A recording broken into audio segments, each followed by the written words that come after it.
होली की आत्मा।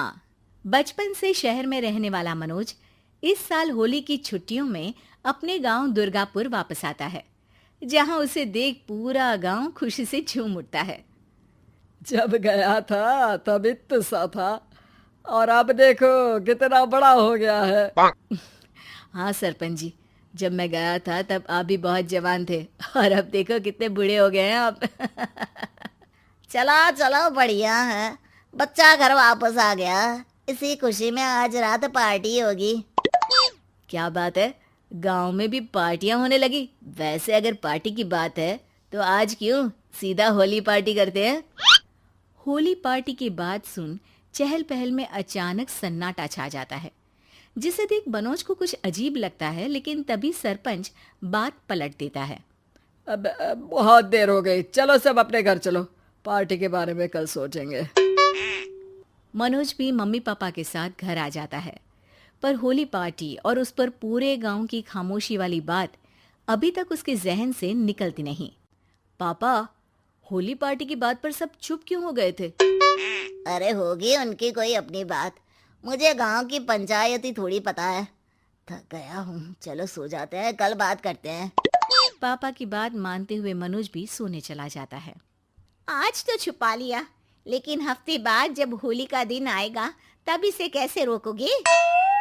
अगली सुबह सूरज के साथ ही मनोज भी गांव घूमने निकल जाता है, जिस पर रास्ते में उसे अपनी ही उम्र के कुछ लड़के भी मिलते हैं, जिनसे दोस्ती कर अब वो उनके साथ घूमने लगता है। इसी तरह कुछ दिन बीत जाते हैं और होली नजदीक आने लगती है। दोस्तों, होली में 4 दिन ही बचे हैं, पर गांव में उसकी कोई तैयारियां क्यों नहीं दिख रही? क्योंकि यहाँ होली नहीं मनाई जाती। अरे पर ऐसा क्यों? वो राजा भूषण। अरे तुम 4 दिन के लिए आए हो, क्या इतना सोच रहे हो? चलो कुछ खाने चलते हैं। इसी के साथ एक बार फिर होली की बात को टलते हुए देख मनोज को शक होने लगता है। वो घर पहुंचते ही इंटरनेट पर अपने गांव और राजा भूषण के बारे में जानकारी निकालने लगता है। क्या? मुझे आज तक ये नहीं पता था। ऐसा कैसे? किसी ने मुझे कुछ बताया क्यों नहीं? सारी जानकारी लेने के बाद मनोज गांव वालों या अपने मम्मी पापा से कुछ पूछे बिना खुद ही उसकी सच्चाई के बारे में छानबीन करने लगता है, जिसके चलते वो राजा भूषण की हवेली में पहुंचता है। वाह, क्या हवेली है यार। पर क्या यहाँ सच में कोई भूत है? हेलो भूत जी, कोई है क्या? हम इस साल गांव में होली सेलिब्रेट कर रहे हैं, क्या आप उस पर थोड़ा इंटरव्यू देंगे? मनोज के ऐसा बोलते ही गांव में तूफान उठ जाता है और हवेली में रखी सारी चीजें हिलने लगती है। एक अदृश्य शक्ति मनोज को धक्का देकर हवेली से बाहर निकाल दरवाजा बंद कर लेती है। ये सब देख मनोज हैरान रह जाता है।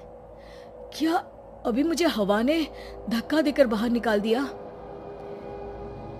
मेरे होते हुए इस गांव में कभी होली नहीं मन सकती, इसलिए दोबारा ऐसी कोशिश भी मत करना, अंजाम बुरा होगा। आवाज सुन मनोज हैरानी से इधर उधर देखने लगता है, पर उसे कोई दिखाई नहीं देता। वो गांव वापस आ जाता है, जहां तूफान की वजह से सब कुछ तहस महस हो चुका होता है। आखिर ये तूफान आया कैसे? ना ऐसा कोई मौसम था और ना ही हमने होली का त्योहार मनाने की बात की थी।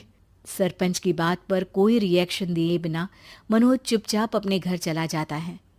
इस तरह देखते ही देखते होली का दिन भी आ जाता है और मनोज रंग लेकर गांव में निकल जाता है, लेकिन गांव पूरी तरह खाली होता है। अरे त्योहार का दिन है, धूमधाम की जगह मातम क्यों मनाया हुआ है? मनोज की आवाज सुन सब अपने घर की खिड़कियां खोल के घर के अंदर से ही उसे वापस जाने के लिए कहने लगते हैं, पर वो किसी की नहीं सुनता। तुझे पहले भी समझाया था, अगर होली खेलने की कोशिश भी की तो अच्छा नहीं होगा। अरे बात मान लो बेटा, तुम्हें सच नहीं पता। मुझे सब पता है। सालों पहले इस राजा ने एक अंधविश्वास फैलाया और आप लोग आज तक उसे मानते आ रहे हो। अरे बेटा, जब तुम पैदा भी नहीं हुए थे उससे भी बहुत पहले से इस गांव पर होली का श्राप है। अगर गांव में होली का त्योहार मनाया जाता है तो प्रलय आना पक्की बात होती है। राजा भूषण इस सब में नहीं मानते थे और त्योहार मनाने लगे, जिसके चलते होली वाले ही दिन पहले उनके बेटे की और फिर उनकी मृत्यु हो गई। तभी से गांव की रक्षा के लिए उनकी आत्मा उस हवेली में रह रही है। सबकी बातें सुन मनोज उलझन में पड़ जाता है। सोचना भी मत मनोज, अगर तुमने इस परंपरा को तोड़ने की कोशिश भी की तो उसका परिणाम इस गांव और गांव के लोगों के लिए अच्छा नहीं होगा। मुझे भी यकीन नहीं हो रहा कि आप लोग एक बेतुकी बात को मानकर सालों से रंगों के त्योहार को मातम की तरह मनाते आ रहे हो। मनोज किसी की कोई बात ना मानते हुए पूरे गांव में रंग बिखेर देता है, जिसके तुरंत बाद वहां तूफान के साथ बिजलियां गरजने लगती है। अचानक मौसम में ऐसा बदलाव देख जहां मनोज कंफ्यूजन में आ जाता है, वहीं गांव वाले डर से सहम जाते हैं।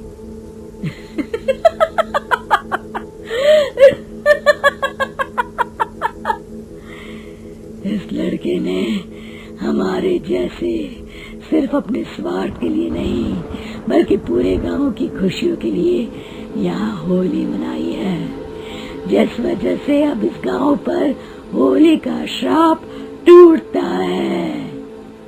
ऐसा बोलकर राजा का भूत वहां से गायब हो जाता है, जिसके बाद गांव के लोग धूमधाम से होली मनाते हैं।